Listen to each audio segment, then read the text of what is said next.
Helmet বাহিনীর যুগের অবসান ঘটেছে। গত জুলাই আগস্টের ধ্বংসযজ্ঞ এবং নানা ধরনের ক্ষতিকর কার্যাবলীর জন্য আমি ঢাকাবাসীর কাছে ক্ষমা প্রার্থী। ঢাকা মেট্রোপলিটন পুলিশ এবং র্যাব একসঙ্গে কাজ করে এবং পারস্পরিক সহযোগিতা ব্যতীত কারো পক্ষেই পেশাদারিত্বের সাথে দায়িত্ব পালন করা সম্ভব হবে না। তাই আপনাদের সহযোগিতা আমার একান্ত কাম্য। আমি যেহেতু ঢাকা মেট্রোপলিটন পুলিশের পুলিশ কমিশনার হিসেবে যোগদান করেছি, গত জুলাই আগস্টের ধ্বংসযজ্ঞ এবং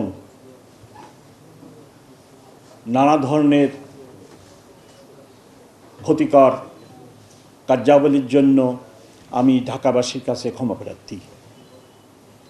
আমরা ঢাকা মেট্রোপলিটন পুলিশের সদস্যবৃন্দু নতুন করে ঢাকাবাসীকে সেবা দেওয়ার জন্য প্রতিজ্ঞাবদ্ধ হয়েছি। আপনারা লক্ষ্য করেছেন যে জুলাই আগস্টের ঘটনার পর ঢাকা মেট্রোপলিটন পুলিশ যখন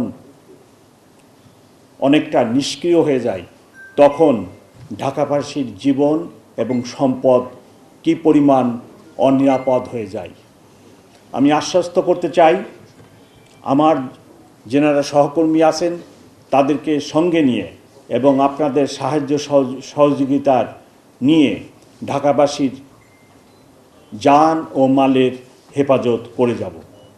আমি ইতিমধ্যেই আমার সহকর্মীবৃন্দুকে শক্ত মেসেজ দিতে সক্ষম হয়েছি যে ঢাকাবাসীর সেবা দানের জন্য কোনোরূপ কার্পণ্যতা করা যাবে না।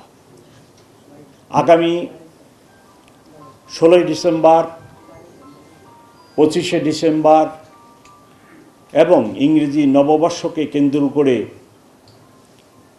অনেক জায়গা ঢাকাবাসীর জমায়েত হবে এবং আমি আশা করি এই সকল জমায়েত আনন্দের সাথে এবং নিরাপদভাবে ওনারা উপস্থিত হয়ে এই দিনগুলি উদযাপন করবে। এখন পর্যন্ত এই সকল অনুষ্ঠানের জন্য নিরাপত্তার কোনো ঘাটতি নেই এবং কোনো আশঙ্কা নেই বলে আমি মনে করি।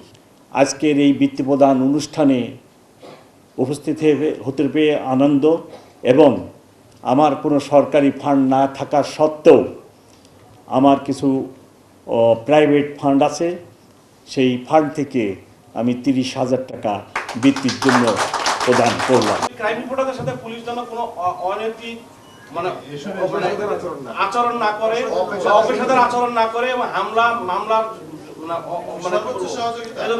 আপনারা তো আমাদের হামলার টার্গেট না, কোনো মানুষই আমাদের হামলার টার্গেট না। আমরা তো সেবাদানকারী প্রতিষ্ঠান, আমরা তো সেবা দিতে চাই, আমরা কেন হামলা করতে যাব? এর ভিতরেও যদি কোনো ঘটনা হয়ে থাকে সভাপতি সাহেব বা সাধারণ সভাপতিকে রিকোয়েস্ট করব আমার নজরে আনবেন, আমি অবশ্যই তদন্ত করব। আমার অফিসাররা তো ডিসিপ্লিন থাকতে হবে, কেন ওনারা হামলা গাম্বা দুর্ব্যবহার এই মানুষের সাথে বা আপনাদের সাথে বা কারোর সাথেই কেন করবেন? অতীতে হেলমেট বাহিনী, অতীতে কয়েকটা আন্দোলনে অতীতে হেলমেট বাহিনী সাংবাদিকদের সেই যুগ হেলমেট বাহিনীর যুগের অবসান ঘটেছে।